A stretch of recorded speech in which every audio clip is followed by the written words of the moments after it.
Crypto homies calling an emergency meeting. It's come to my attention that there are some scammers. They found some new ways to scam people using their MetaMask on the Ethereum network. So we're gonna go over that in a little bit more, how to protect yourself so you do not become a victim. But before we get into this, make sure you smash that like button so this video gets pumped out on the YouTube algo so we can help save a lot of people, from this, from these scammers. Guys, there's scammers everywhere. And of course, smack the like button, and you guys know we are powered by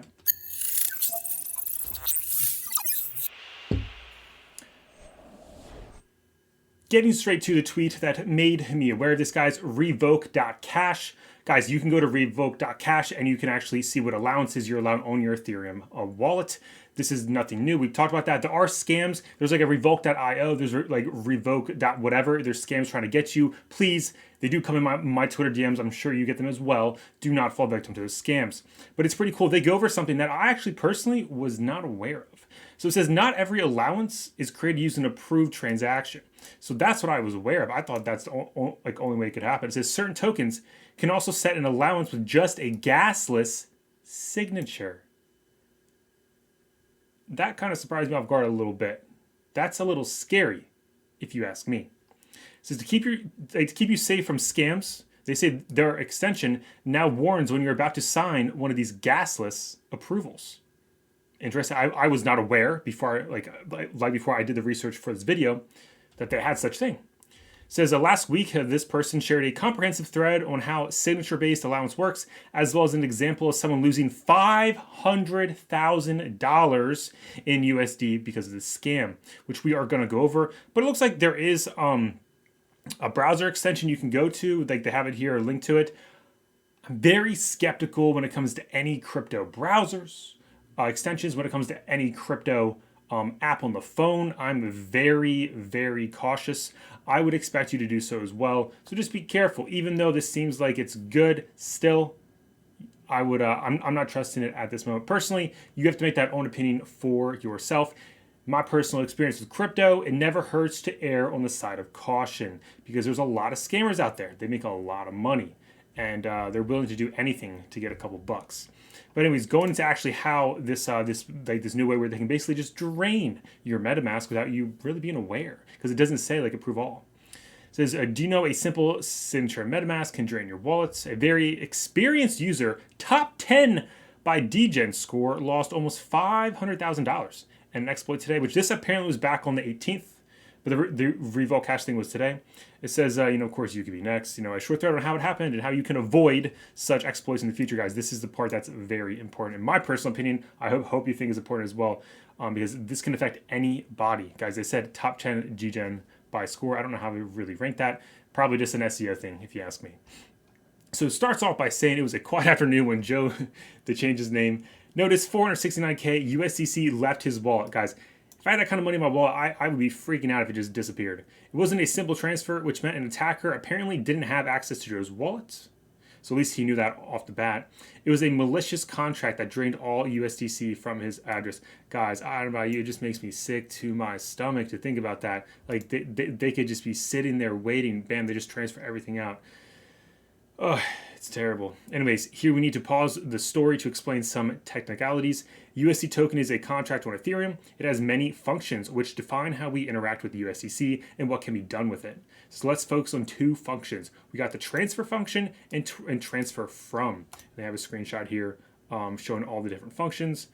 If I'm not mistaken, that's what those are. Yeah, transfer. And because there's a bunch of things here, guys, I do not claim to be a dev. I am not a dev, so I'm definitely not an expert in that, in this. But that's why we're seeing this guy break it down.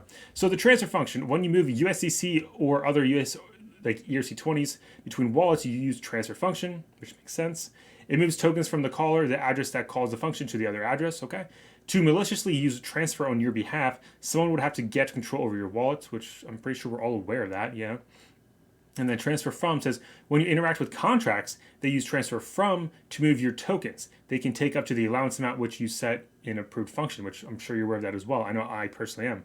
If you allow a contract to spend infinite amount of USDC, it can take it all. Yeah, guys, that's the part where you go to revoke.cash, put in your ADDI, and then you see, and make sure you disable those, or just don't send that crypto there. It says ERC20s. Like this is going from a different thread, which I guess we're not going to get into this right now. It says back to Joe's story. The mentioned contract interaction that drained Joe's USDC was indeed transferred from function. Okay, interesting. But the transfer from would only work if Joe had approved the contract to spend his USDC. I'm sure people do this for Uniswap when they're interacting with Uniswap. That's like you have to sign that. And Joe was 100% convinced he did not approve anything. Which, guys, of course, there always can be human error, but like let's just assume Joe's right. So wait a moment. DBank history, guys. With DBank, you can use that to see what's going on with your wallets. It's actually a great tool. I would definitely recommend checking that out. DBank history clearly shows infinite USD approval for the malicious contract 10 minutes before the exploit. Did Joe actually approve it? Yes, but also no, not directly, guys. $469,000. Damn, that's a bad day for Joe. I'm sorry, man. It's just sad because scammers got that money. It's just terrible. Anyways, Etherscan discloses that infinite approval wasn't approved function called by Joe himself. It was permit function called by other address, and it granted the malicious contract the approval to spend all Joe's USDC. WTF? How can others approve contracts on your behalf? Yeah, please let me know because that's very interesting. It says permit function was introduced to improve users' experience on Ethereum. It allows users to modify approval amounts without submitting a transaction. A signature is enough. A signature, a gasless signature. With your signature, anyone can call permit function and update your allowance for a spender. Well, this is definitely good to know, guys. I hope you guys are learning something. It says, says you can see permit in action when you use the 1inch DApp. Guys, 1inch is basically like a Uniswap. If you want to sell USDC, you don't have to approve it first. All you need to do is sign a message. This signature grants 1inch the permission to spend all your USDC. Or if you do like Uniswap, I'm pretty sure you have to do the same thing because I know one of my wallets has unlimited spend for Uniswap because that's the one where I usually send stuff there. 1inch won't do it, but a malicious contract could. Joe must have accidentally signed such a message on a malicious website. Unfortunately, this time he used a hot wallet, and signing was just one innocent-looking click. With a hardware wallet, there would be a second thought moment while signing a message on the external device. Yes, guys, I know I shill the Ledger products a lot. Why? Because I believe in them. There is an affiliate link down below if you guys are going to get one. It does not cost any more for you, but it does help support the channel. So here, once again, you could still fall victim if you have a Ledger, but it makes another step to where you might catch the issue. Because it says, once again, with a hardware wallet, there would be a second thought moment while signing a message on the external device, besides just the one click, bam, done, and you're like, oh, what did I just do? I lost it. That's basically like what happens. With Joe's signature, a malicious actor submitted a transaction with permit function. It gave the malicious contract the permission to spend all USDC from Joe's wallet. Then transfer from function was called, and the malicious contract drained the funds. It's sad. Apparently, signatures can be catastrophic. In some cases, MetaMask will warn you that signing a message can be dangerous, but not in case of signed approvals, which technically work as designed, but can cause a lot of damage if misunderstood. Once again, another thread to check out. So it says how to avoid similar exploits in the future. Don't sign everything in MetaMask. Spend time to understand what you sign. Be careful with traditional approvals. And then see check this link out as well, guys. This guy's a lot of good stuff. Find him on the tweeters. If you guys are not on the Twitters and you're in crypto, I don't know what you're doing. This guy's Corby I87. I would definitely follow him and read all these extra threads because we're not going to sit here and read every single thing. I just wanted to show you the basics to where you can dive in and say, hey, wow, what's going on. Anyways, it says, I hope you found this thread helpful. I personally have. I'm pretty sure you guys did as well. If you guys knew all this and more, please let me know down below.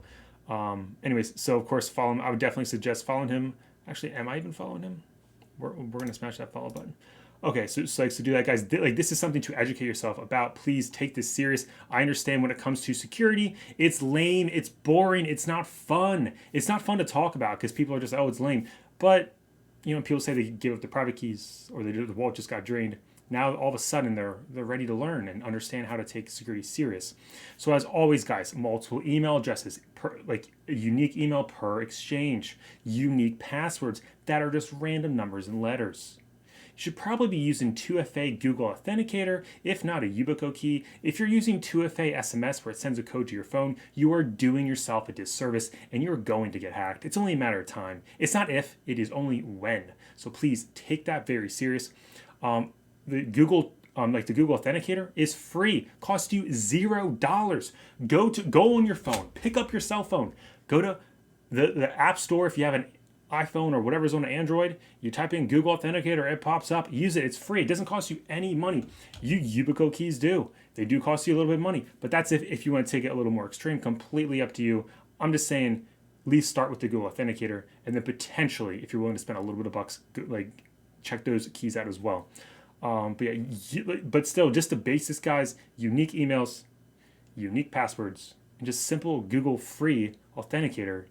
And it's just basic steps that will prevent you from losing funds on exchanges, from losing access to exchanges. Because guys, I've seen threads like this where hackers, they get access to somebody's Coinbase account. Okay, they get access to it, and they're just waiting. They have a bot set up to where when they send some money, some crypto, because the guys don't have money in Coinbase, they have it in their own wallets. But when they send stuff, the cash out to the bank account, as soon as it's in there, they have a bot set up, and they drain it to their own bank account. So, or they just pull it back out to a different wallet. So please be careful. There's a lot of scammers out there, a lot of scammers down below in YouTube, Twitters, I mean, everywhere, guys. Scammers are everywhere. You wonder why they're everywhere? Because people are still falling for them. So please be careful out there.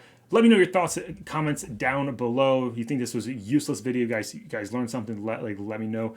We're also live Monday to Friday, 7 p.m. Eastern Time. We'll catch you guys tonight. But of course, until then, may the gains be with you.